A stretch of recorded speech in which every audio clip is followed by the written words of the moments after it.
પવિત્ર શ્રાવણ માસનો આજે પ્રથમ સોમવાર છે અને આજથી જ શ્રાવણ મહિનાની શરૂઆત થઈ રહી છે। ત્યારે વહેલી સવારથી જ રાજ્યભરના અલગ અલગ શિવાલયો હર હર મહાદેવના નાદ સાથે ગુંજી ઉઠ્યા। પ્રથમ જ્યોતિર્લિંગ એવા સોમનાથ મહાદેવના મંદિરમાં વહેલી સવારથી જ શિવ ભક્તોની ભારે ભીડ ઉમટી। સોમનાથ મંદિર વહેલી સવારે 4 વાગ્યે જ ખુલી ગયું હતું। શ્રાવણના પ્રથમ સોમવારે જ મોટી સંખ્યામાં ભક્તો સોમનાથ દાદાના દર્શન કરવા માટે ઉમટ્યા।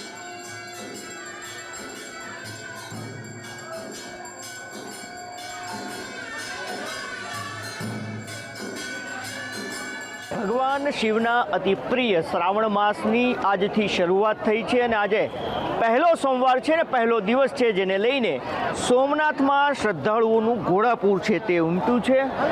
સોમનાથ પરિસરના દ્રશ્યો છે જ્યાં મોટી સંખ્યામાં શ્રદ્ધાળુઓ છે તે અહીંયા રૂબરૂ થવા માટે પહોંચ્યા છે અને આજના દિવસને અતિ મહત્વનો શિવ ભક્તો છે તે માનતા હોય છે, જેને લઈને આ તરફના દ્રશ્યો બતાવીશ હમીરજી સર્કલ તરફના અને આ તરફનું જે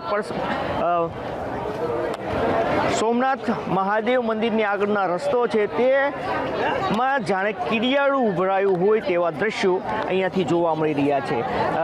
સામેની સાઈડ મતલબ કે પાછળની તરફ રસ્તો છે અને આ રસ્તાને ત્યાંથી જ કતારો છે તે વહેલી સવારથી લાગી હતી। આરતીના સમયે અહીંયા પર મોટી સંખ્યામાં શિવ ભક્તો છે તે પહોંચ્યા હતા અને સોમનાથ મંદિર અને આસપાસનો વિસ્તાર છે તે જય સોમનાથના નાદથી ગુંજી ઉઠ્યો છે।